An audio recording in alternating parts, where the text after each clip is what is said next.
Hey guys, you're watching Showbiz Insider. So March is officially the month of art in the UAE, from design days to Sikka to the Sharjah Biennale and of course Art Dubai itself, which is now the largest showcase of Arab art in the world. Now it's literally impossible to cover the entire scope of the event in just 10 minutes. So here's our pick of the highlights.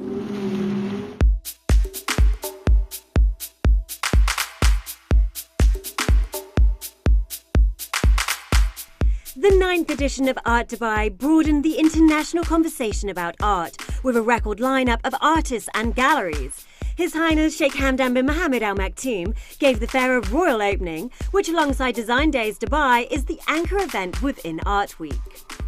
So we're delighted that this year is the largest edition of Art Dubai to date. We have 92 galleries coming here from 40 different countries, so a very global fair, but also the world's largest showcase of Arab artists that takes place anywhere, something of which we're very, very proud. As guest curator of the Abraj Group Art Prize, Omar Khalif worked closely with the artists and gave us a comprehensive perspective on the fair. There's so many different programs and special features in Art Dubai this year. We've got contemporary, we've got modern, we've got marker. Can you give us a little bit of an overview of the contemporary halls, the main halls? Well, the contemporary halls for me as a curator of often coming here, it's an opportunity to see essentially some of the key artists in the region, what they're producing recently. So you have a great gallery such as the Third Line, Andres Versemler, but also international galleries such as Krinzinger Gallery, for example, but also specially curated sections. So for me, I have a strong interest in Latin American art, and we have this year Antonia has commissioned for the Marco section a focus on Latin America, and we have this extensive program of publications, special projects within the halls themselves, but also outside of the halls, and curated film programs as well. Encounters striking installations in some of the world's most established galleries in the contemporary halls, and discover the creative process and minds of award-winning artists. Marwan Shomarani uses thick layers of paint to depict an interplay of movement, texture and colour, evoking the collective unconscious.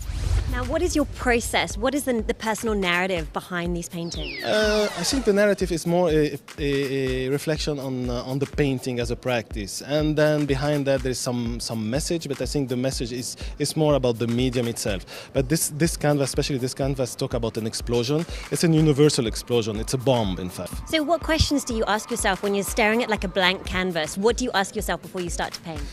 I try to free myself first, to be without any conscious idea. How do you do that? I don't know. I still have the same problem in front of a white canvas.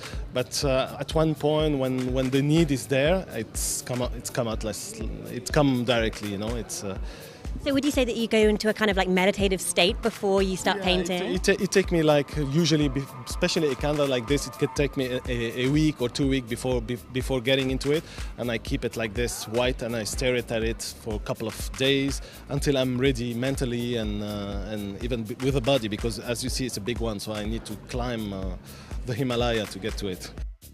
Representing Dubai, Gallery Isabel van der Nijn displays the collaborative work of 3 local artists, a play on Madame Tussauds, media and the business of art.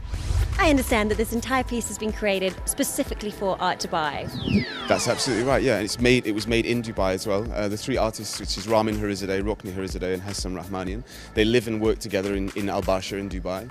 And everything from the floor to all the works made here are one project, really. I mean, all made around the same time, all based around this idea of various different ways of tracing and looking at what the meaning of tracing is today.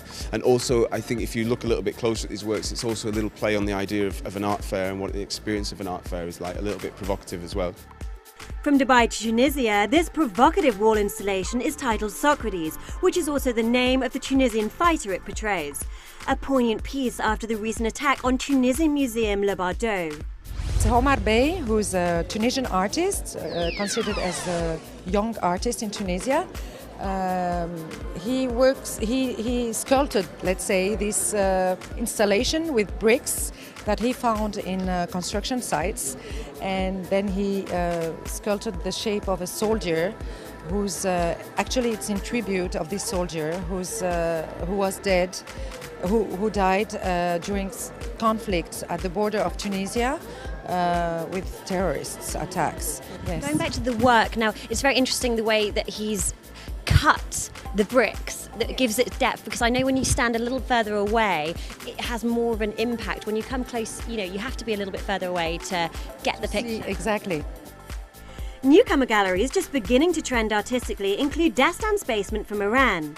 Here, the pursuit of dreams is represented by Figure the Conqueror and is a social commentary on the seat of power. And Canvas Gallery is the first Pakistani gallery ever to show in Dubai, a guessing game collection of the back of iconic heads.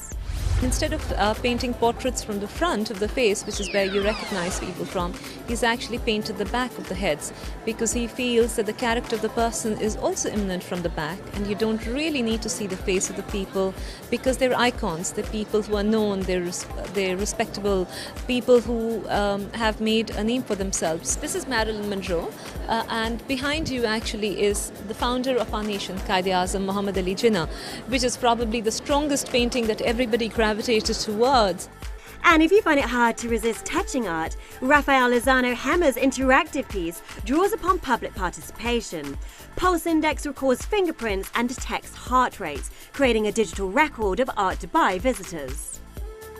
If the price range of art generally sets your heart rate soaring, there was actually a lot for young collectors. The Royal College of Art's anonymous postcard exhibition includes over 1,000 unique cards created by leading artists for just 500 dirhams.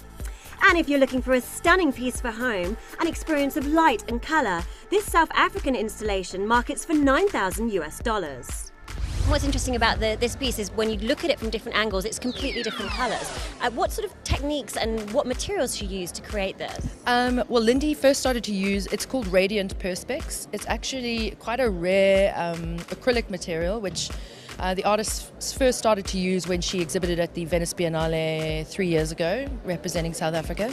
And that is something that makes it very special because it does have a full colour spectrum embedded in the actual fabric. So it responds to light in the most amazing ways, and actually even in darkened environments creates these beautiful shimmering shadows as well. Moving on to art from Latin America, the programme Marca looks at intersections between Latin America and the Arab world. So we have here a program of linking artists predominantly from Lebanon to Brazil in the film program, which is curated by Video Brazil. So it's also about looking at histories of movement and artists and where they live, and actually to say that artists, one of the great things about them is they're truly global in terms of their reach, where they live, what they do, and the spectrum of subjects that they're interested in. Marca takes a dynamic, multidisciplinary approach and includes books, sound projects, performance and film. And launched last year, Art Dubai Modern features artists who have proved influential in the 20th century, particularly the vibrant modern period of the 1940s to the 1980s, highlighting Lebanese painter Shafiq Aboud's abstracts, which are presented as a poetic ode to colour. Finally, the Abraj Group Art Prize exhibition features new work by the 2015 winner, Ito Barada, a video titled Faux de Pas documenting fossil discoveries and exploitation in the region between the Atlas Mountains and the Sahara Desert, as well as previous works by 3 shortlisted artists. And it's not all about visuals. There was talking and technology at the Global Art Forum. Titled Download Update, this focused on the theme of technologies and their impact on the world of art, culture and beyond. Further fostering the culture of art in the community, Sikka Art Fair showcased works of 50 UAE-based artists in the historic Al Fahidi neighbourhood, spanning an array of mediums including audio and video installations, music performances and visual arts and poetry. These are giant hairs of the oppressed. And I have a script here with me from Reem, and one of the fourth hair will be speaking to you. Finally, what do you see happening in the Arab art industry right now? I think what we're seeing is a real interest in the future. A lot of artists are using technologies to think about the possibilities of the future, but also my capacity as the guest curator for the Abraj Group Art Prize, I've been working with artists who are really interested in history. So artists are also, because of the kind of proliferation of technologies, they're also looking back into time and thinking about historical strategies and techniques and how they can be appropriated and adopted and reimagined, because it's only through looking at history that we can actually get a sense of what the future might be.